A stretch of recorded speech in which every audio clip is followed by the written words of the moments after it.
Life always presents us with a variety of options from which we can choose. If we make the right choices, it leads to success, fulfillment, and happiness. The wrong choices lead to misery, failure, and gloom. I would like to emphasize to you the importance of the choices that you are making, consciously or unconsciously, in your life. Some of these choices will be reversible. Some will not be reversible. It is not only the choices we make, but also the commitment to these choices that enables us to make our life either more degraded or holy, sublime, noble, and happier. A few hundred years ago, in India, lived a saint called Goswami Tulsidas. He is famous today as the writer of the Hindi Ramayana. However, in his youth, he was not saintly at all. In fact, he was quite a Casanova. He was so infatuated by his wife that one night his wife had gone to live with her parents.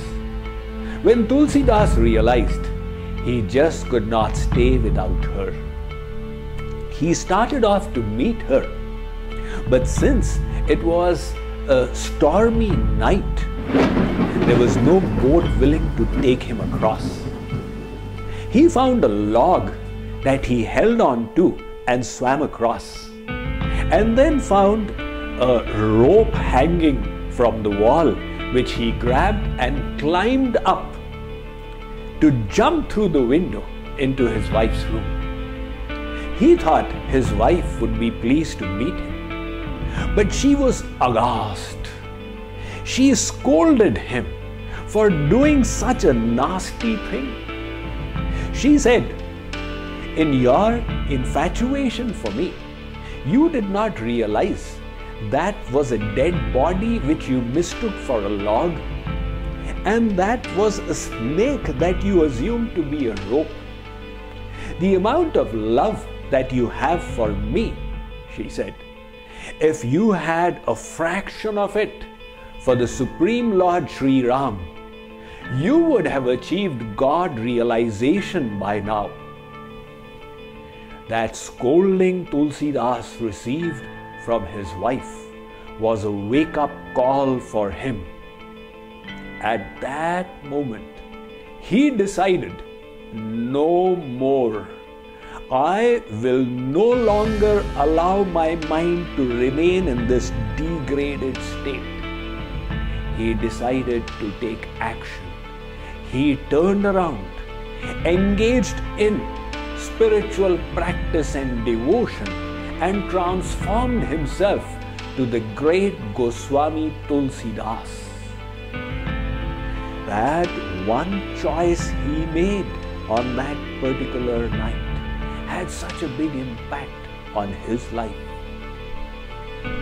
Think about your own life, where you were 15 years ago, and then you made choices to either study engineering or medicine or accountancy or law, to get married or not to get married. And these choices brought you today to the station in which you find yourself in life. Today as well, you and I have choices that we can make. Some of these choices will be reversible. Some will not be reversible. The comedian Jerry Lewis, he shared that when he used to become frustrated with his marriage, he would take the movie of his marriage and play it in reverse, when he would see himself getting out of marriage, he would feel liberated. He realized this was a choice he had made from which it was not easy to extract himself. Nevertheless, he chose to laugh at his situation. He could have chosen differently, to explain to his wife, to fight with her, or to file for divorce. So in the same way, the choices that we make have short-term or long-term consequences. Will today be the day when you will decide to choose wisely and transform your life like Tulsidas did?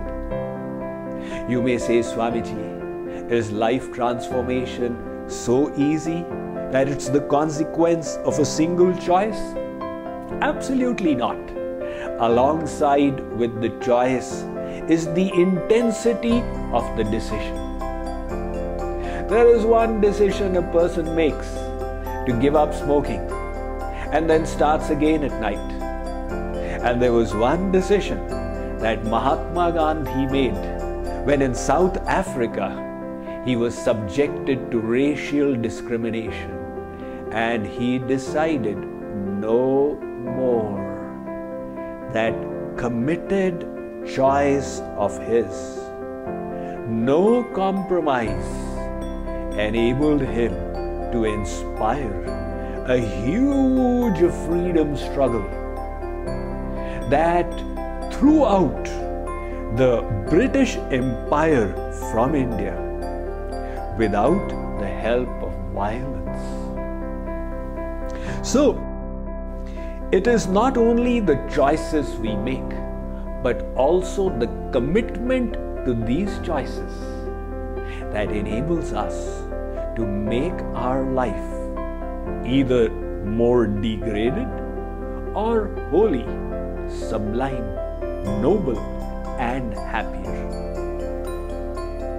I would like to suggest for you today, as you go through your day and night, to ponder over the options you have. What could I think here? What could I do here? And to become more aware of the choices you are making. And to think of how to choose better. Thank you.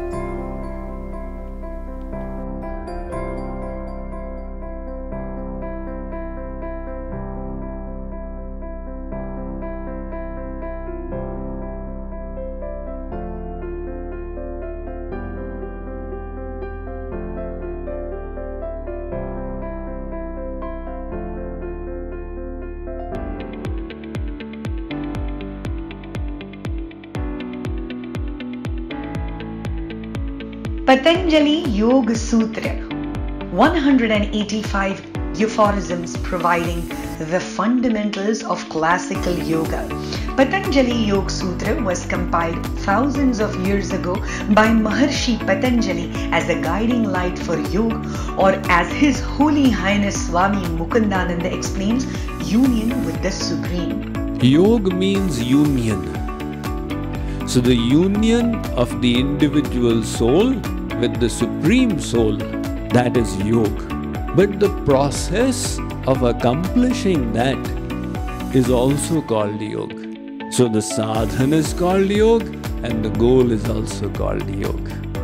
Connect with the lineage of yoga and understand your yogic practices with the Patanjali Yoga Sutra and the JKYog's International Festival of Yoga from June 20th to 26th.